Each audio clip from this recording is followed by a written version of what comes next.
Bonjour à tous les amis, c'est Vivi, on se retrouve pour notre 5e épisode sur la construction de notre Faucon Millenium de Star Wars. Alors, j'espère que vous allez bien dans un premier temps, et on va continuer tout simplement la construction de notre maquette dans cet épisode. Alors, on en arrive donc au fascicule numéro 5, et donc aux pièces qui feront partie de ce numéro 5. On va voir ensemble ce qu'on va faire dans cet épisode.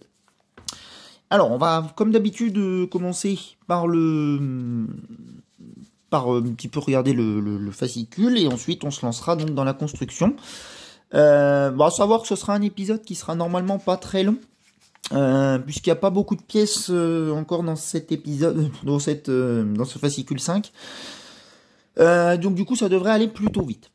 Alors, ici en première page, on nous parle donc de la corporation technique corélienne. Donc voilà, on va tourner les pages, hein, on va avancer, hein, de toute façon, le but est là. Alors, qu'est-ce qu'on nous dit ici? Le vaisseau et ses caractéristiques, les concepteurs du Faucon Millenium. Donc là, on va reparler du Faucon Millenium dans ce numéro. Alors, la corporation technique corélienne. Donc apparemment, ce serait la CTC, voilà, donc ça s'appelle comme ça, la corporation technique corélienne. C'est eux donc qui auraient conçu le Faucon Millenium, et je sais qu'ils ont créé aussi d'autres vaisseaux.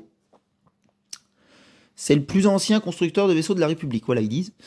Par exemple, celui-ci est un peu dans le même style que le Faucon Millenium, mais voilà, c'est pas le vaisseau que nous qu'on construit. Voilà, ils nous disent deux des vaisseaux de contrebande les plus rapides et les plus célèbres de l'histoire étaient des cargos transformés de la CTC. Voilà.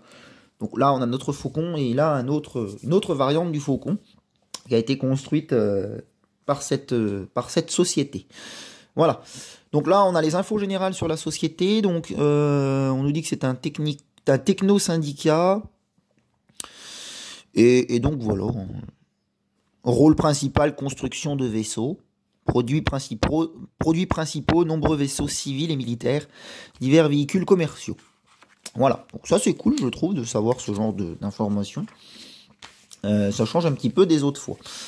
Alors, en page numéro 2, donc nous avons encore le vaisseau et ses caractéristiques. Donc là, on nous parle du cargo léger YT 1300. Donc il s'agit bien du Faucon, hein, normalement. Ouais, c'est bien ça. Là, c'est un autre vaisseau, notamment la corvette CR-90. Donc, il est bizarre, hein, il est assez plat. mais voilà, ça change. Et ici, on a les guerres mandaloriennes. Donc, voilà.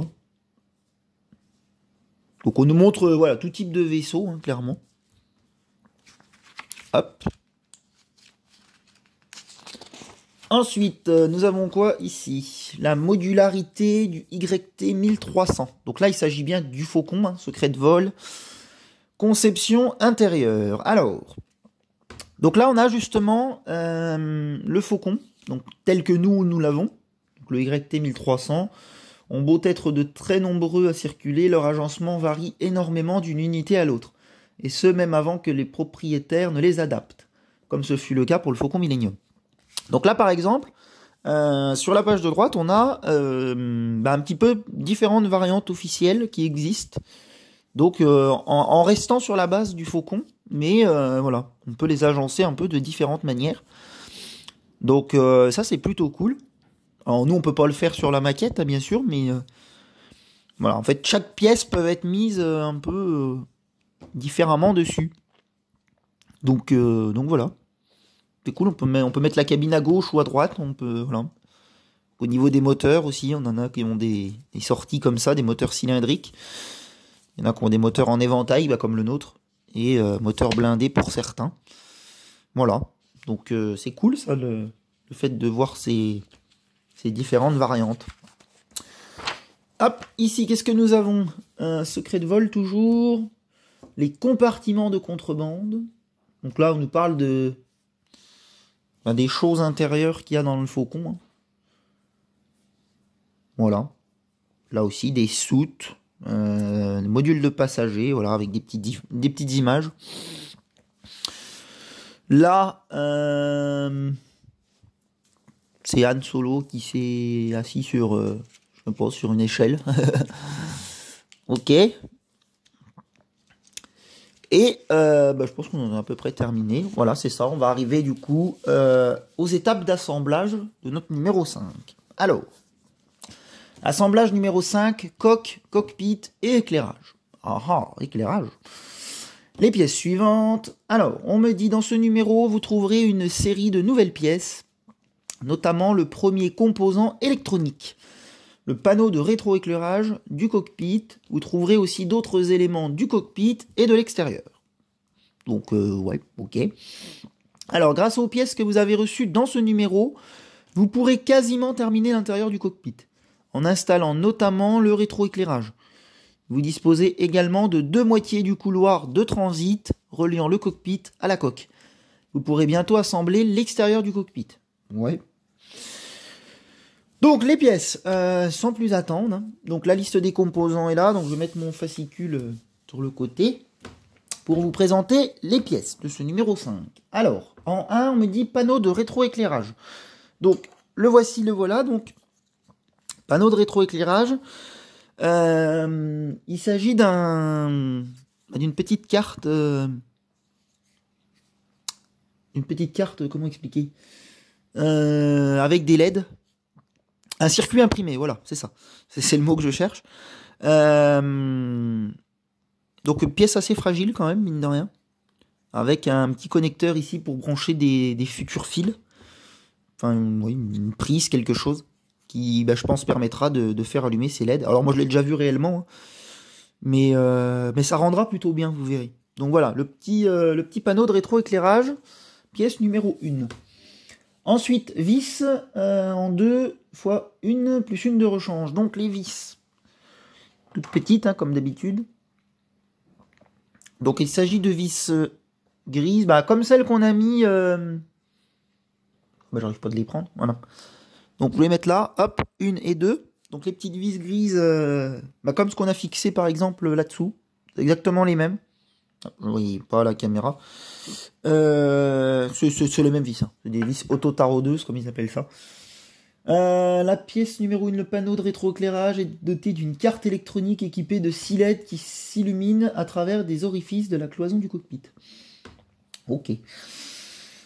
Ensuite, en 3. Alors, en 3, on nous parle de panneau d'instrument gauche. Alors, est-ce que j'ai bien pris le bon? Ça, j'en sais rien. Ça doit être celui-là. Donc voilà, pièce en plastique. Ça va aller sur le côté du cockpit. Voilà. En 4, panneau d'instrument droit. Donc le même mais dans l'autre sens. Tout simplement. Donc hop. En 5, on a une section supérieure du couloir de transit. Alors, le 5, c'est celui-ci. Alors là, c'est une grosse pièce. En plastique coudé. Donc voilà, pièce numéro 5. Donc elle va faire partie du couloir de transit. Donc je crois que c'est le dessus, si je ne dis pas de bêtises. Me semble. Voilà, la pièce numéro 5. Et la pièce donc numéro 6, et ce sera la dernière de ce numéro, la section inférieure du couloir de transit. Donc la même chose, mais qui va en dessous. Voilà. Donc ces deux pièces vont s'emboîter l'une à l'autre, hein, un peu dans ce style-là. Voilà, pour nous faire un beau cylindre. Voilà. Donc moi j'ai une patte qui est restée sur celle-là, mais c'est pas grave, on recollera et il n'y aura pas de problème. Voilà les amis, pour les pièces de ce numéro. Alors, je vais mettre ça de côté, hein, comme d'habitude, qu'on ait de la place pour travailler sur la vidéo. Hop. Alors, les vis. Foutez le camp. Et le panneau, on va le mettre par là. On va s'en servir tout de suite. Alors, on me dit assemblage du panneau de rétroéclairage. Le panneau de rétroéclairage se présente sous la forme d'une carte électronique équipée de LED. Ce qu'on m'a dit avant. Ces derniers s'intègrent dans les ouvertures de la cloison et éclairent les instruments. Le panneau dispose d'une prise de courant qui sera plus tard connectée au réseau interne. Alors là, en intention, on me dit le panneau de rétroéclairage possède 6 LED qui s'allument quand on les branche.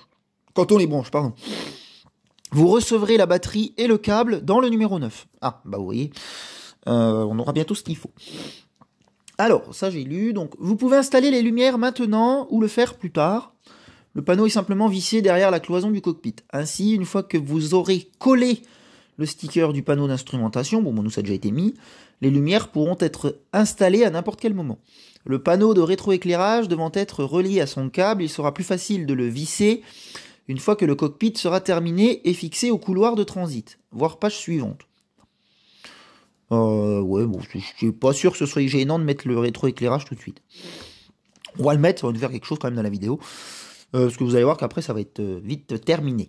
Alors, en 1, on me dit prenez la cloison du cockpit ainsi que la pièce numéro 1, le panneau de rétroéclairage livré dans ce numéro. Alors, donc, la cloison, elle est là-bas. Moi, je vais enlever le dos, tout simplement.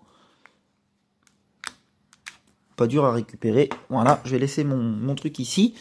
Et on va s'installer le panneau de rétroéclairage.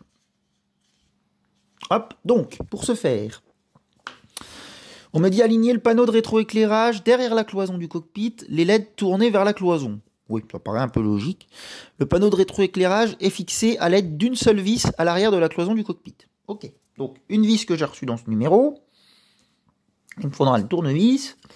Et donc le fameux panneau à LED. Alors, donc le panneau à LED va se mettre comme ça. Donc on peut voir qu'il a 2 trous. 2 plus petits trous et un plus gros. Donc le plus gros va rentrer tout simplement dans l'espèce de trou de la porte. Et les 2 petits voilà, servent tout simplement de guide. Donc voilà ce que ça donne une fois installé. On ne peut pas vraiment se tromper.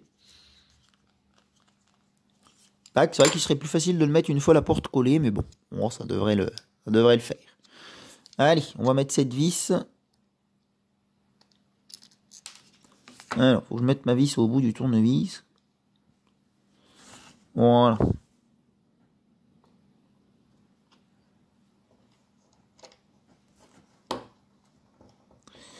Et c'est parti pour visser ça.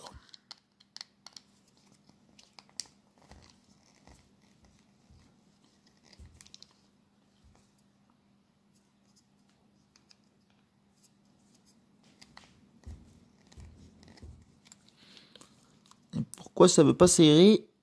J'en sais rien. Aïe. Je crois que c'est bon.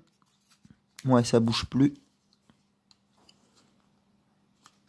Ok. Donc voilà ce que ça donne. Hein. Donc là, j'ai la porte qui est en train de partir un peu en... Bon, alors là, bien sûr, c'est pas éclairé. Donc on voit pas la différence. Mais enfin, voilà ce que ça peut donner une fois monté. Sur la cloison. Voilà. Je vais mettre ça là. Donc on en a terminé avec ce panneau de rétroéclairage. Alors... Assemblage des instruments du cockpit. Donc c'est la grosse partie qu'on va faire encore dans ce numéro, puis ça en sera terminé pour ce numéro 5, donc ça aurait été plutôt court. C'est pour ça que je me permets de faire durer un peu la vidéo quand même. 2 panneaux auxiliaires doivent être insérés sous les fenêtres du cockpit, à gauche et à droite des sièges. Vous pouvez emboîter ces éléments dans les fentes sans les coller. Attendez pour cela d'avoir terminé l'assemblage. Alors j'espère qu'ils vont bientôt nous faire coller, parce que j'aimerais bien que ça commence à tenir correctement, moi. Normalement, je pense qu'on ne devrait pas tarder.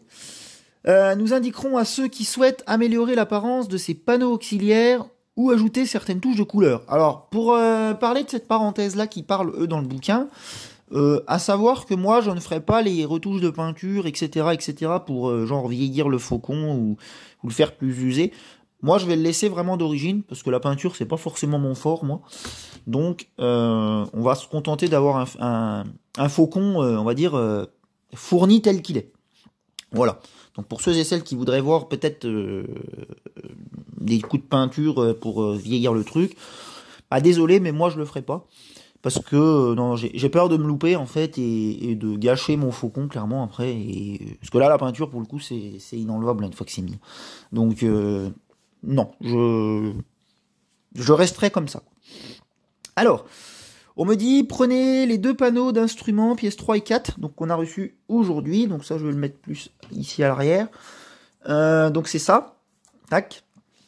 Et en identifiant le gauche et le droit. Oui, bon, ça c'est pas dur à faire. Donc ça c'est le gauche, ça c'est le droit. Voilà.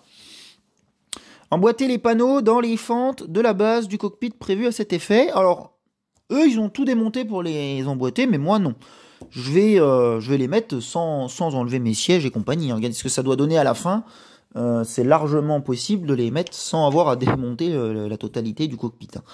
Donc, hop, je vous montre ça. Donc, cette pièce-là, on peut voir deux ergots là sur le bas. Donc, hop, on met les 2 ergots tout simplement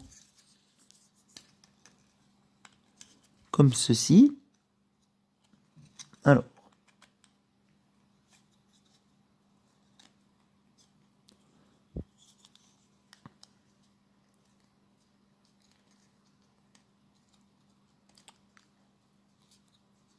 je comprends peut-être mieux pourquoi il les enlève finalement. Oui, c'est bon, il s'est mis. Voilà, donc voici pour le côté droit. Il y a même un clip, ça, vous voyez, on entend le bruit. Donc vous voyez, ça fait une espèce de rebord sur le côté, donc c'est cool, ça ferme le cockpit. Il y aura de la colle pour tout ça. Et donc on va mettre le côté gauche de la même manière.